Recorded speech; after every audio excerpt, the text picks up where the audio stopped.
Welcome to the You Can't Make This Shit Up podcast with your host, Keisha, BBK2472.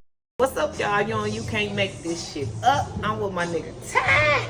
Believe it. What's up, Ty? And today we're gonna talk about cruise season. Cruise season is one of my favorite podcasts. Relationship gurus. They talk about all types of stuff. And so at this point, the guy said something about blind potential. Having blind potential with these guys. He said sometimes we're working out of blind potential because what we do is the guys will be like, well, I want to do this, I want to do that, whatever. But he said you got to look at their resume. In their resume, have they ever completed anything? Have they ever done anything in their lifetime? Whatever to show that yes, they go finish something. Whatever. It's the difference between dating a nigga with blind potential and dating a nigga who got the resume to match the potential that you see for him. Those is two totally different things. You see what I'm saying? Like, that's why I tell women all the time, like, you pay attention to a resume. Like, what has he completed? What has he finished? Because the thing about men is that men will say a lot, right? I'm trying to do this. I want to do this. I'm about to do this. But you start looking at his track record. What has he actually completed? And if the man has completed some, then it's cool to bank on that in terms of potential, right? Because he has a proven track record of completing something. But if he just a nigga that just be talking and you gambling your future on his potential and you ain't seen him finish nothing, then you setting yourself up for failure. So I think you got to learn the difference in that. And so I got a little static. Some people in my comments, the one guy was like, what the world coming to, people going by guys past and this and that. And I really don't think he really dug a little too deep. But the thing about it, I feel like it's somebody for everybody. So if you want to be not complete stuff or whatever, it's a girl that's going to mess with you. So I don't know. What you think? What's your take on it? I mean, I think sometimes we look at it very simplistic, in a very simplistic manner. So in my approach, my personal life, I look at things as I'll look at things and I'll say, hey, I agree somewhat with if you approach things and complete them, but that's not going to be the winner. No, yeah, absolutely not. Because there are so many things that they could, lend themselves to, you complete or not. Just what if she started a business or something or whatever, and she didn't, go through with the business. She just gave up on the business. So that wouldn't, deteriorate your relationship with her or whatever. Would it? I'm saying how it would depend give up on on what's business, going or it on. just didn't work out. I'm not sure. So, and that's the thing. So, we're never sure, and that's the problem. We make judgments based on shit we don't know. So, number one, the best lesson is a failure. And if you look at a failure as a lesson, you're propelling forward.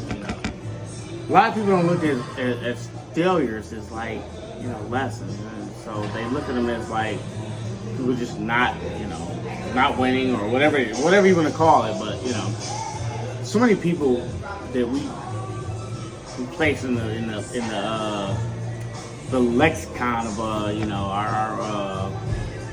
our greatest inventors, the Thomas Alva Edisons, the Morgans,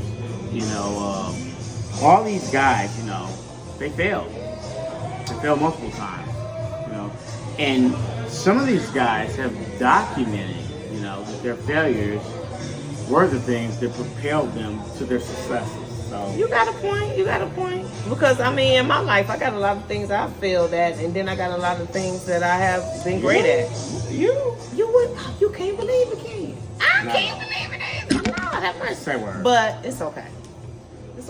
But I don't know. But really, everything is about getting to know somebody. Once you get to know the person and we do our research or whatever, and you can tell what kind of person they are. If they're a person that's a go-getter, if they're not, whatever. I think you will figure that out in time. If we take our time and really get to know the person that we're trying to get to know. Great point. Brings into my mind an issue that this next generation is facing.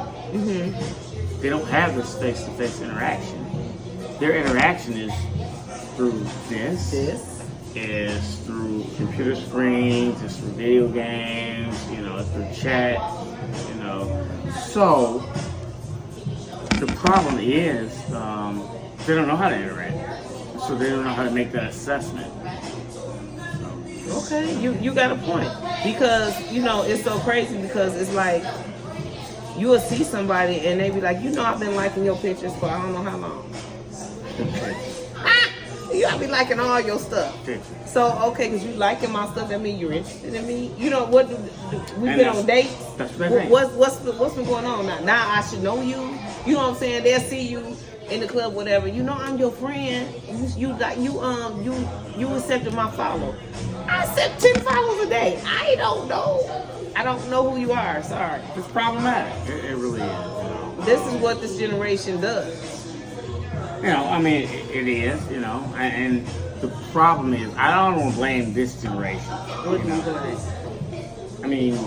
Sometimes you allow technology to just morph into something that you have no control over. And sometimes you just have to inhibit it, Sometimes you have to have some controls around your technology, It's one of those things, that you gotta balance it out, How much advancement in technology you want versus the controls around the technology. So. Yesterday, we were at a club together, and this guy, yes we were, and this guy, he walked up to me or whatever. He bought me a drink and stuff, and so I was digitally looking. Shut up. I was so after we got the drink, he was standing there, and I was on my social media, and he was like, "See, this was wrong," and I'm like, "Hold on, look, I podcast, I do a lot. So if social media bothers you, you really not the person that needs to be talking to me, because everything I do is like, you know what I'm saying." I need social media to push my package. I hear you. But how much of that did he know? He didn't know that before he seen you.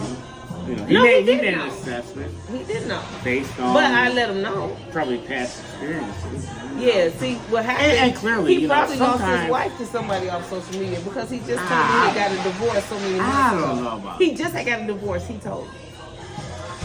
So some social media guy probably lost his wife. For you to be so against it like that, it's a reason. Certain people in certain age stratas, they want certain face-to-face attention. Well, you got a point, and I really wasn't interested. So I guess that kind of like it worked out for you. Played a part. Yeah, I guess. Okay, y'all. Oh. Let me tell you what this one guy, he commented, and he was like, "This is what the world is coming to now. Everybody's going off other people's past or whatever." And if you're charming enough, I think a person will look past all this that we're talking about. Look past what you've done or what you've accomplished or what you whatever, and they just like you for you.